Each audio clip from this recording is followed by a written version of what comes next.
नमस्कार, आप देख रहे हैं न्यूज़ वन इंडिया। मैं हूं आपके साथ सपना शुक्ला। बुलेटिन की शुरुआत हम देश भर के कोरोना अपडेट के साथ करेंगे। भारत में कोरोना के हालात खराब होते जा रहे हैं। 24 घंटे में 3,46,786 नए मामले सामने आए हैं। कुल पॉजिटिव मामलों की संख्या भी बढ़ गई है और आंकड़ा पहुंच चुका है 1,66,10,481। बीते 24 घंटे में 2,624 लोगों की जान गई है।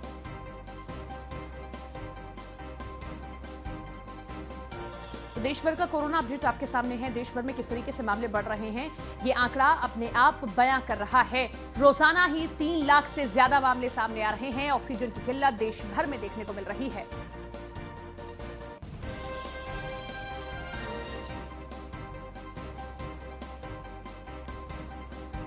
भारत में बेकाबू कोरोना के हालात हैं। 24 घंटे में 3,46,786 नए मामले सामने आए हैं। मामलों की संख्या 1,66,10,481 है। 24 घंटे में 2,624 मरीजों ने दम तोड़ दिया है। कुल मौतों की संख्या 1,89,544 है और 25,52,940 एक्टिव केस देश भर में फिलहाल मौजूद हैं।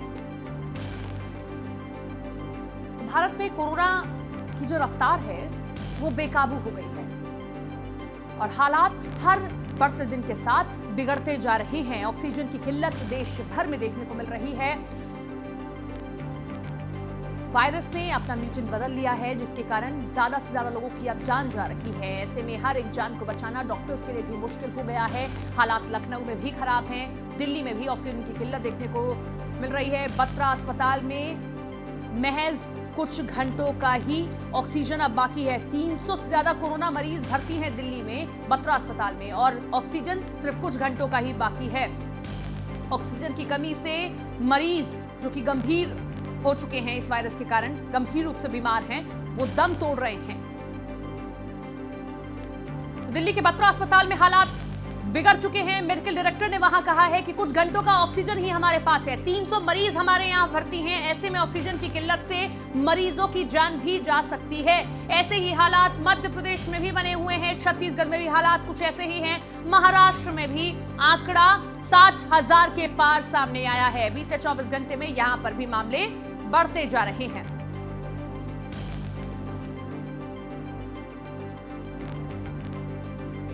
तो अलग अलग जगह की सूरत हाल भी हम आपके सामने रखेंगे। हमारे सहयोगी हमारे साथ में जुड़ेंगे, उनके जरिए भी हम बातचीत करने की कोशिश करेंगे, जानने की कोशिश करेंगे कि आखिर क्यों योजनाएं जब बनाई जा रही हैं उनका क्रियान्वयन ठीक से नहीं हो पा रहा है। हालांकि लखनऊ बोकारो से ऑक्सीजन लेकर ट्रेन पहुंच चुकी है। पहली ट्रेन पहुंची है, दूसरी ट्रेन रवाना कर दी गई है।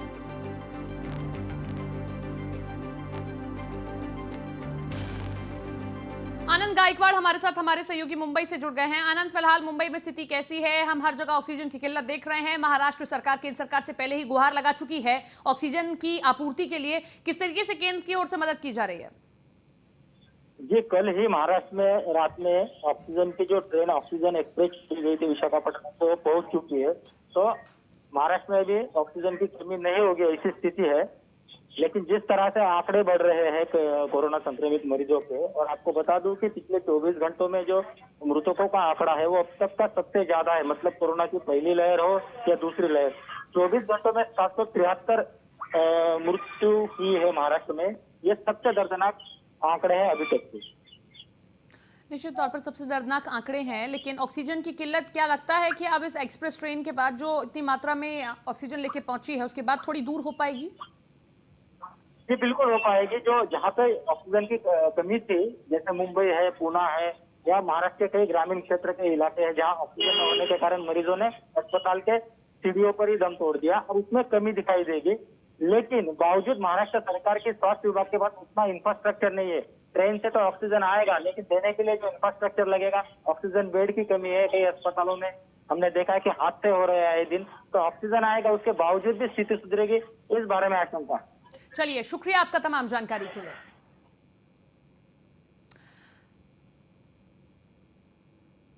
दिल्ली के हालात किस तरीके से खराब हो गए हैं, इसे भी हम समझने की कोशिश करेंगे। गुलशन शेफी हमारे साथ, हमारे सहयोगी लाइव जुड़ रहे हैं, उनके पास चलते हैं। गुलशन, बत्रा अस्पताल के डायरेक्टर ने पहले ही ऐलान कर दिया है कि अब कुछ ही घंटों का ऑक्सीजन उनके पास बचा है। 300 मरीज उनके यहाँ भर्ती हैं। ऐसे में मरीजों की जान अब खतरे में दिखाई दे रही है। कैसे सरकार उनकी मदद कर रही है, कैसे वहां पर ऑक्सीजन की आपूर्ति की जाए? देखिए, अभी स्थिति जो है काबू से बाहर है। किसी भी तरह की मदद अस्पताल बत्रा हॉस्पिटल के अस्पताल प्रशासन की ओर से सुबह से ही इस बात को लेकर सूचित किया जा रहा है कि 90 मिनट या 2 घंटे की ऑक्सीजन बाकी है। ऐसे में स्थिति अभी बनी हुई है क्रिटिकल, लेकिन अभी तक कोई ऑक्सीजन की सप्लाई नहीं हो पाई है। लिहाजा अगर हम बात करें दूसरे अस्पतालों की, तो जो रोहिणी में जयपुर गोल्डन हॉस्पिटल है, वहां भी सुनने में आया है कि ऑक्सीजन की कमी के चलते कोई कुछ जाने गई हैं। और वही बात करें सर गंगाराम हॉस्पिटल की, तो हालांकि अस्पताल प्रशासन ने ये दावा किया कि ऑक्सीजन की कमी से मौतें नहीं हुई, लेकिन वहां भी कल 25 लोगों की जाने गई हैं। तो स्थिति दिल्ली की बेहद क्रिटिकल है, इसमें कोई दो राय नहीं है। दिल्ली के तमाम बड़े अस्पताल ऑक्सीजन की मांग कर रहे हैं, केवल बत्रा अस्पताल की ही ये बात नहीं है।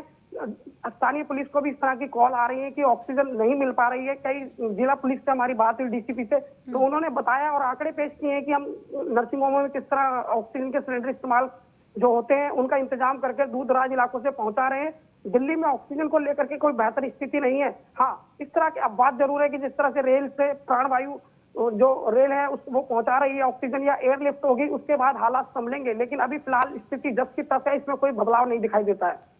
बिल्कुल, स्थिति में कोई बदलाव नहीं दिखाई दे रहा है और इस पर सियासत भी अब हो रही है। कल हमने देखा कि अरविंद केजरीवाल ने जिस तरीके से सवाल किया, उस पर प्रधानमंत्री ने साफ तौर पर कहा कि प्रोटोकॉल के खिलाफ है बीजेपी, अब आम आदमी पार्टी पर हमलावर हो गई है। जी बिल्कुल, लेकिन वहीं देखिए कि अरविंद केजरीवाल जो दिल्ली के मुख्यमंत्री है, उन्होंने जैसे ही उन्हें इस बात की भनक लगी कि प्रधानमंत्री मोदी को इस पूरी जो प्रोटोकॉल तोड़ा है इस पर आपत्ति है, तो उन्होंने तुरंत देर ना करते हुए इसके लिए माफी भी मांगी और सहज भाव से ये भी कहा कि अगर माफी मांग ली गई है, लेकिन उसके लेकर अब जो है उसको लेकर सियासत भी जोरों पर है। बीजेपी के तमाम बड़े नेता का यही कहना है कि ये प्रोटोकॉल के खिलाफ है और स्टंट है, ताकि जनता के सामने अपने आप के लिए सहानुभूति पा सके। शुक्रिया आपका तमाम जानकारी के लिए। लखनऊ से खबर आपको बताते हैं, पहली ट्रेन बोकारो से ऑक्सीजन लेकर लखनऊ पहुंच चुकी है। लखनऊ से बोकारो के लिए दूसरी ट्रेन भी रवाना हो गई है और माना यह जा रहा है कि अब जो ऑक्सीजन की किल्लत लखनऊ में देखने को मिल रही थी, उस पर थोड़ा काबू पाया जा सकता है। ऑक्सीजन लेने के लिए दूसरी ट्रेन बोकारो रवाना हो गई है। बोकारो से वाराणसी भी ऑक्सीजन पहुंचा है। तो ये बड़ी खबर लखनऊ से आप देख रहे हैं और लखनऊ में न जाने कितने मरीजों की जान ऑक्सीजन की किल्लत के चलते चली गई है। लगातार ऑक्सीजन की किल्लत वहां देखने को मिल रही है, चाहे कितने ही बड़े अस्पताल क्यों ना हो, चाहे वो निजी अस्पताल हो, सरकारी अस्पताल हो, हर जगह ऑक्सीजन की कमी देखने को मिल रही है। और ऑक्सीजन की आपूर्ति के लिए बोकारो से एक ट्रेन ऑक्सीजन लेकर लखनऊ पहुंच चुकी है।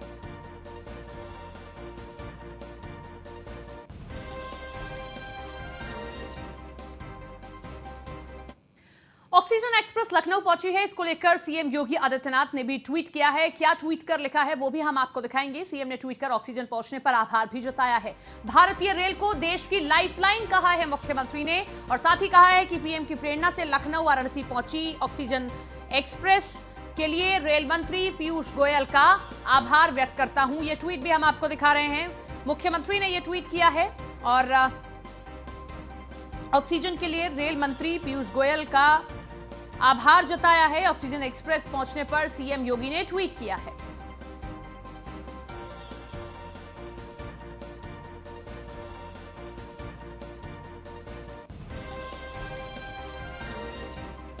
नीलेश हमारे साथ, हमारे सहयोगी लाइव बने हुए हैं लखनऊ से, उनका रुख कर लेते हैं। नीलेश, लखनऊ पहुंची है ये संजीवनी लेकर ऑक्सीजन एक्सप्रेस और अब इसके लिए मुख्यमंत्री ने रेल मंत्री का भी आभार व्यक्त किया है।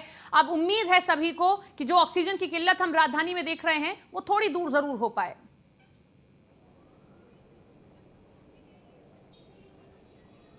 देखिए बिल्कुल सपना, उत्तर प्रदेश की भयावह स्थिति को देखते हुए उत्तर प्रदेश की जनता के लिए ये काफ़ी राहत भरी खबर है कि बोकारो से जो ट्रेन उत्तर प्रदेश आनी थी ऑक्सीजन लेकर, आज सुबह 6:30 बजे वो चारबाग रेलवे स्टेशन पहुंच गई। राजधानी के लोगों में काफ़ी खुशी का माहौल देखा जा सकता है, क्योंकि लगातार जिस तरीके से ऑक्सीजन की कमी को लेकर तमाम अस्पतालों में लोगों की मौत हुई, अभी भी तमाम जो लोग हैं वो ऑक्सीजन की प्राप्ति के लिए इधर उधर भाग रहे हैं। ऐसे में जब बोकारो से जो ट्रेन उत्तर प्रदेश आनी थी वो पहुंच गई है, वाराणसी भी ऑक्सीजन पहुंचाई गई है, उसके अलावा कानपुर में भी ऑक्सीजन की कमी थी, वहां पर भी ऑक्सीजन पहुंचाई गई है।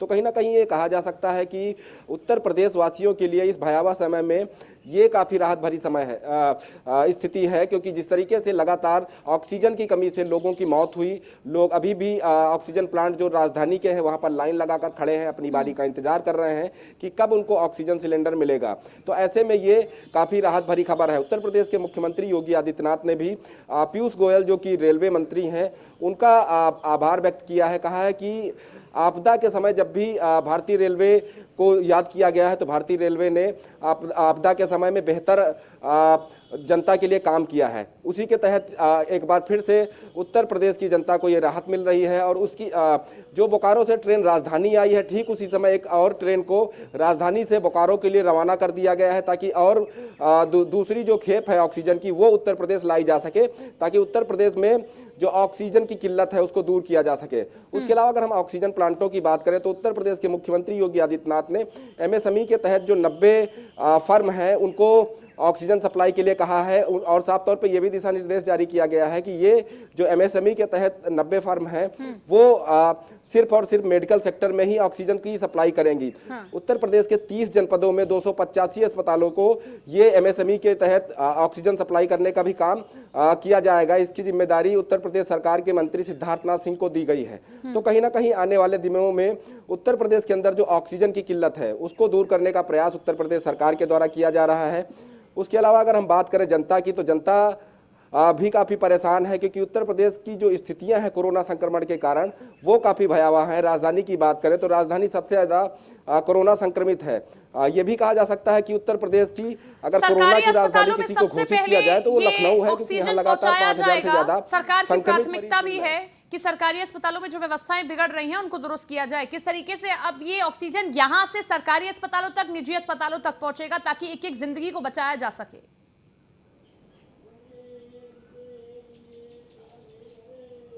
देखिए, जिस तरीके से ट्रेन पर 3 कंटेनर आज राजधानी पहुंचे हैं, उसमें से कहा जा रहा है कि एक टैंकर कानपुर क्षेत्र के लिए रवाना किया जाएगा, एक राजधानी में टैंकर रहेगा जो अलग अलग क्षेत्रों में जाकर ऑक्सीजन की सप्लाई करेगा, ताकि अस्पतालों में जो ऑक्सीजन की कमी है, चाहे वो सरकारी अस्पताल हो, प्राइवेट अस्पताल हो, क्योंकि जान बचानी सभी के लिए अति आवश्यक है। सरकार का भी महत्वपूर्ण कदम इसी की ओर है कि सरकारी अस्पताल हो, निजी अस्पताल हो, या फिर जो लोग घरों में आइसोलेट हैं उनको कहीं पर ऑक्सीजन की कमी ना हो, उसको सप्लाई करने के लिए नोडल अधिकारी लगाए गए हैं, तमाम और टीमें लगाई गई हैं, ताकि जो ऑक्सीजन समय पर अस्पतालों को पहुंचाई जा सके। उसके अलावा ऑक्सीजन की कालाबाजारी को लेकर भी मुख्यमंत्री ने सख्त रुख अपनाया है। साफ तौर पर कहा गया है कि ऑक्सीजन की कालाबाजारी करने वाले लोगों को चिन्हित करके उनके ऊपर सख्त कार्रवाई करते हुए एनएसए लगाया जाए, ताकि जो दूसरे ऑक्सीजन की कालाबाजारी करने के लिए सोच रहे हैं उनको एक चेतावनी दी जा सके। और संजीवनी लेकर ये एक्सप्रेस पहुंच गई है और ऑक्सीजन अब कितनी देर में और कितनी जल्दी ही यहां तक मरीजों तक पहुंचाया जाता है जिनको इस वक्त इसकी सबसे ज्यादा जरूरत है। शुक्रिया आपका तमाम जानकारी के लिए। आकाश हमारे साथ हमारे सहयोगी बनारस से जुड़ गए हैं, उनके पास भी चलते हैं क्योंकि वाराणसी में भी हालात बहुत खराब हैं। मणिकर्णिका घाट पर शवों का दहन करने के लिए तांता लगा हुआ है। आकाश, फिलहाल वाराणसी में कैसी स्थिति है? क्योंकि वाराणसी भी बोकारो एक्सप्रेस पहुंची है, बोकारो से जो ट्रेन है जो ऑक्सीजन लेकर जैसे लखनऊ पहुंची है वैसी वाराणसी भी पहुंच चुकी है। कितनी किल्लत यहां देखने को मिल रही है, कितनी राहत अब मिलेगी और किस तरीके से यहां की व्यवस्थाएं देखने को मिल रही है? जी बिल्कुल, आपको बता दें कि ऑक्सीजन की किल्लत से लगातार मरीजों का आंकड़ा वाराणसी में बढ़ रहा था, लेकिन देर रात एक टैंकर ऑक्सीजन जब वाराणसी में पहुंची तो वाराणसी की जनता को काफी खुशी हुआ, क्योंकि कोरोना के संक्रमण से लगातार वाराणसी की जनता जूझ रही थी। लेकिन कोरोना से लड़ लेती, लेकिन ऑक्सीजन की किल्लत से ही वाराणसी की जनता से अधिक लोग वाराणसी में मर रहे हैं। अब तक 450 से लोग अधिक वाराणसी में कोरोना के संक्रमण में आकर मौत हो चुकी है। हालांकि देर रात 20 टन टैंकर ये जब पहुंचा है ऑक्सीजन, तो वाराणसी में वो सरकारी अस्पतालों, निजी अस्पतालों में ऑक्सीजन पहुंचाई जाएगी, ताकि मरीजों का इलाज अब पहले से जो सही था वो उसको और भी दुरुस्त कराया जाए, क्योंकि लगातार ये आंकड़े बढ़ कर आते थे, चिंता जताते थे। हालांकि पीएम मोदी भी वर्चुअल संवाद करके भी वाराणसी की जनता पे चिंता जताए। उन्होंने अधिकारियों से सख्त हिदायत दिया है कि किसी भी तरीके से ऑक्सीजन और जो भी कमियां हो वाराणसी की जनता को पूरी कराया जाए, क्योंकि स्थिति बिगड़ रही है। पहले से उम्मीद यही जताते हैं कि जो ऑक्सीजन टैंकर पहुंचे हैं उनसे जल्द से जल्द ऑक्सीजन की इस किल्लत को यहां पर दूर किया जा सके। शुक्रिया आपका तमाम जानकारी के लिए। रायबरेली से खबर बताते हैं, जहां पर L2 अस्पताल में ऑक्सीजन सिलेंडर पहुंचे हैं। जिला प्रशासन और सीएमओ की कोशिश से ऑक्सीजन मिला है। ऑक्सीजन सिलेंडर पहुंचने से मरीजों को राहत मिलेगी। तो रायबरेली के L2 अस्पताल में भी ऑक्सीजन पहुंच चुका है और जिला प्रशासन की कोशिश से अब ये माना जा रहा है कि ऑक्सीजन की किल्लत जो देखी जा रही थी यहाँ, उसे दूर किया जा सकेगा। हर एक मरीज की जान अब बचाई जा सकेगी। खबर प्रतापगढ़ से है, जहां पर जिला अस्पताल में ऑक्सीजन का संकट देखने को मिला है। प्लांट में खराबी के चलते ऑक्सीजन का संकट यहां गहरा गया है। सैकड़ों मरीजों को प्लांट से ऑक्सीजन सप्लाई हो रही थी, लेकिन अचानक प्लांट में कुछ खराबी आ जाती है, जिसके चलते ऑक्सीजन की सप्लाई नहीं हो पा रही है। मरीजों को सिलेंडर के जरिए ऑक्सीजन दी जा रही है। देर शाम निरीक्षण के लिए जिलाधिकारी पहुंचे हैं। प्लांट को ठीक करने के लिए इंजीनियर बुलाया गया है। सांस में दिक्कत के चलते अब तक 7 मरीजों की जान यहां जा चुकी है।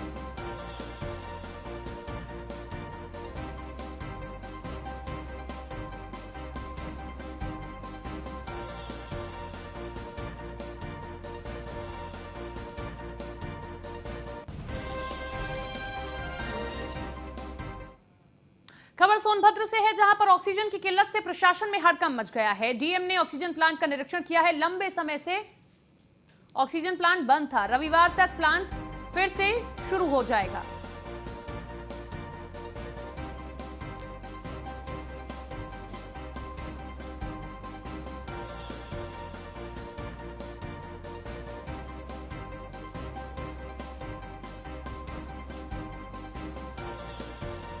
प्राइवेट प्लांट था, आपकी जानकारी मिली थी, काफ़ी टाइम से बंद है, तो उसको हम चालू करवा रहे हैं इमरजेंसी में। उनको जो मदद चाहिए मालिक को, उसको मदद कर रहे हैं। बिजली का भी थोड़ा बहुत काम है, और इनकी एक डिमांड ये है कि बिजली की 24 घंटे सप्लाई चाहिए, तो इनकी लाइन हमने चेंज करा दी है फीडर में। तो कोशिश ये है कि संडे तक शायद ये अपने प्लांट का टेस्ट कर देंगे। टेस्ट कर लेंगे 300 सिलेंडर करीब बन सकते हैं, यहाँ भर सकते हैं डेली। तो उससे जनपद की डिमांड जो हमारी 100-125 सिलेंडर डेली है, वो पूरी हो जाएगी अभी वर्तमान में। भविष्य में केस बढ़ेंगे तो ये है कि हमको अभी हमारे ऑक्सीजन सिलेंडर थोड़ी बहुत सिंगरौली या फिर मिर्जापुर से मंगाते हैं, बनारस से मंगाते हैं, तो हर जगह लोड है। तो खबर आजमगढ़ से, जहां पर सड़क हादसे में 4 लोगों की मौत हो गई है। अनियंत्रित ट्रक ने 3 गाड़ियों को रौंद दिया है। हादसे में 4 की मौत हुई है, 6 से ज्यादा लोग घायल हुए हैं। घायलों को अस्पताल में भर्ती कराया गया है, तो गंभीर रूप से घायलों को ट्रॉमा सेंटर वाराणसी रेफर कर दिया गया है। तिलक समारोह से वापस लौट रहे थे ये सभी, और उसी दौरान ये हादसा हो जाता है। आजमगढ़ से खबर आप देख रहे हैं, जहां पर ट्रक ड्राइवर मौके से ट्रक छोड़कर फरार हो गया है।